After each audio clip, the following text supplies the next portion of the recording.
On va arrêter de parler de l'Olympique de Marseille. On va faire une petite pause sur ce club qui ne mérite pas toute notre attention,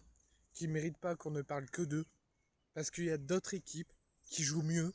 qui se servent de son effectif, qui se servent du système, qui proposent un jeu plus que séduisant et qui peut combattre pour tous les titres malgré un budget très moindre et malgré que cette équipe était au fond du trou il y a 4 ou 5 ans de cela dans l'échelon inférieur du football français.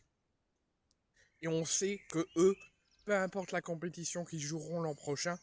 que ça soit la C4, la C3 ou la Ligue des Champions, on sait que même s'ils auront sûrement des difficultés, ils pourront combattre, regarder les adversaires dans les yeux, être concentrés, être professionnels, pas comme l'Olympique de Marseille qui a gagné certes, mais qui a proposé un jeu au-deçà de ce qu'on attend d'eux hier soir à Toulouse, et on en a déjà bien parlé dans le débrief et dans mon analyse dans une autre vidéo que je vous ai faite,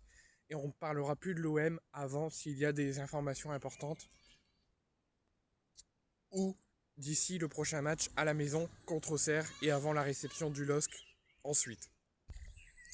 On va parler du Racing Club de Lens. Le Racing Club de Lens, moi je peux vous le dire, a déjà fait un travail extraordinaire, proposé un jeu sensationnel, et peu importe ce qui se passera, on pourra les applaudir en fin de saison, qu'il y ait un tonnerre qui s'abat sur eux, qui n'arrive à rien et que tous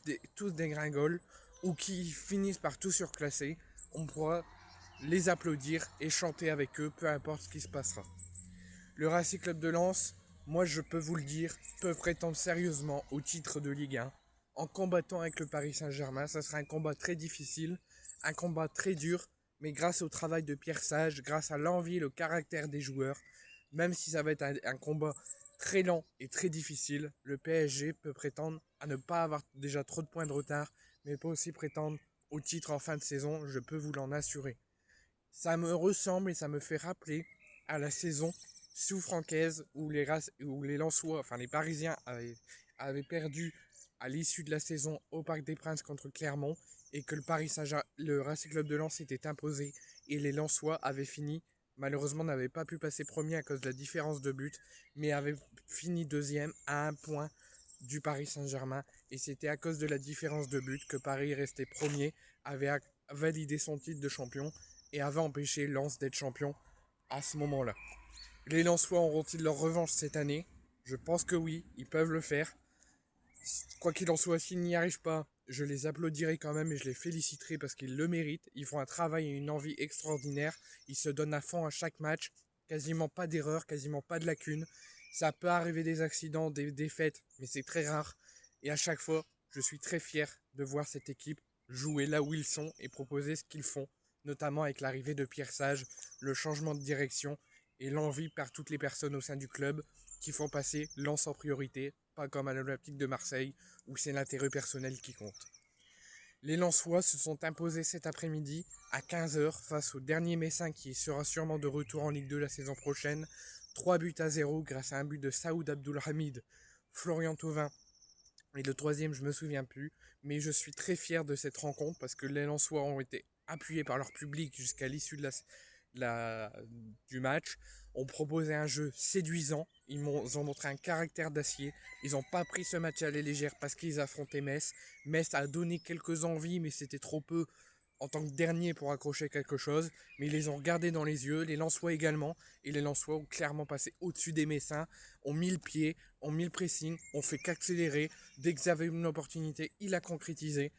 Franchement, c'était une envie plus que là, et l'envie, on la voyait qu'ils avaient envie de gagner ce match et de ne pas prendre ce match à la légère. Et franchement, j'ai été très séduit et très satisfait de cette rencontre des Lensois, qui étaient partout, qui n'ont rien laissé aux Messins, qui ont forcé les Messins à quasiment pas du tout attaquer, mais faire que défendre. Et il y avait un jeu, il y avait du caractère, ils allaient de partout, et ils ne laissaient rien à Metz. Alors oui, c'est Metz, oui, ils sont derniers, oui, ils seront sûrement en Ligue 2,